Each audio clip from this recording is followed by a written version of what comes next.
So the market really not starting the new quarter off on too much of a good note yesterday as we get into the second half of the year. I mean, what are your broad expectations in terms of performance here? Because from where I'm sitting, optimism certainly seems to be rife.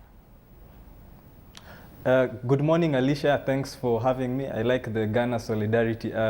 Well, for the market, it's been really stable over the 4,280 point mark if you are to go by the index. And I think if you also look at the daily turnover, we are still above a threshold which was not achieved 2 months ago. We are still in the green books. And I think what is more important now is to look at the fundamentals that may affect the market in future. We may have an issue with the political environment whereby we have the bifurcated leadership, one with regards to the referendum. But if things remain as they are and things pan out positively, I don't see why we should see a continued growth in the stock market. To a large extent, we've got this market keenly anticipating first half numbers out of the banks most especially. What's your outlook in that regard? Well, I guess, you see, we have a lot of activity in the market. We have the rights which began yesterday with KCB. This has shifted a lot of interest into that stock, and we've seen a lot of activity in the financial and services sector. So I guess it's a time, and we also must remember that we are moving to the half year of most banks because most of their year ends in December. So I think for the banks, they're yet to reach their peak, and we are actually expected to see a crescendo from here. And as you mentioned, Equity Bank at 23.75 shillings right now still has that potential for growth. I'm actually looking to see it hit the 28 shilling mark in the coming couple of months. Well, we know when it comes to earnings, Standard Chartered has been the outlying strong performer in terms of keeping momentum up as far as earnings are concerned. Have they maintained that conservative approach to growth through the second quarter? Well, I mean, they're yet to publish their second quarter, or rather half-year results. So we do expect something equally good from their end year, because their end year was quite good at 42%, recording the highest margin. Also, their quarterly results were equally good.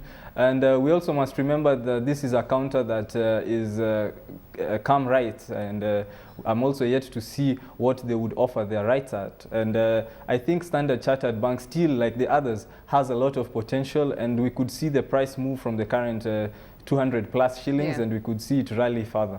Well, it has the potential. Is there concern out there at the moment? Because while its strategy, conservative strategy that is, may have paid off in the bad times, if we look at a bank like Equity, I mean, it's invested heavily in terms of regional expansion, and it's announced that it expects those investments in the likes of Sudan to start paying off very quickly. So does Standard Chartered run the risk of being left in the dust at all?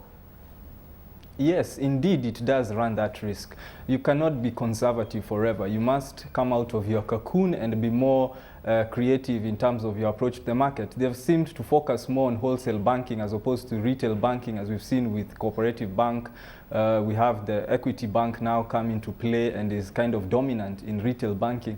We also have KCB that's doing very well, especially in mortgage finance. So I think Standard Chartered may have to rethink their strategy. Yes, they are going to acquire the custody, the services from Barclays.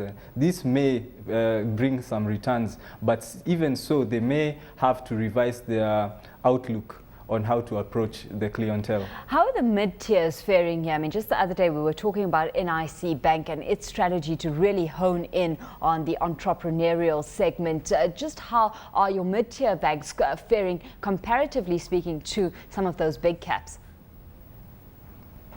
Well, we have NIC, and it's doing well by all means, and although the India may not have been so impressive compared to the other banks you call the big cap banks, but I would say it's a very hectic playing field for the banks, especially if you're a small player. You may find yourself sandwiched by the bigger ones.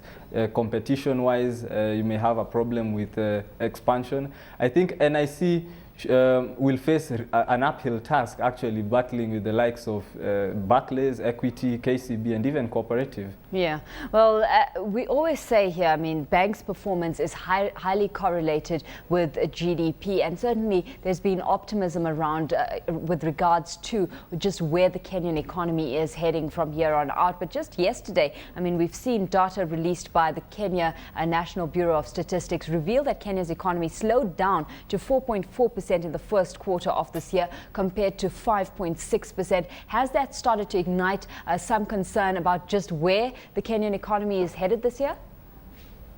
Well, that statistic may be looked at as a macroeconomical one, and we must still remember that we are growing, maybe not at an increasing rate, but we are growing nonetheless. And also we must remember inflation still stands at 3.8% of the GDP, albeit at calculated with a new formula. We also have concerns raised over the growth of job opportunities in the country, but I think what is more important to look here is how we look at the long, and we see how things will pan out then. I'm optimistic. We had the Common Markets Protocol ratified yesterday, though de jure we may have to find the East African community de facto effects much later, but all these things play out in favor of the Kenyan economy.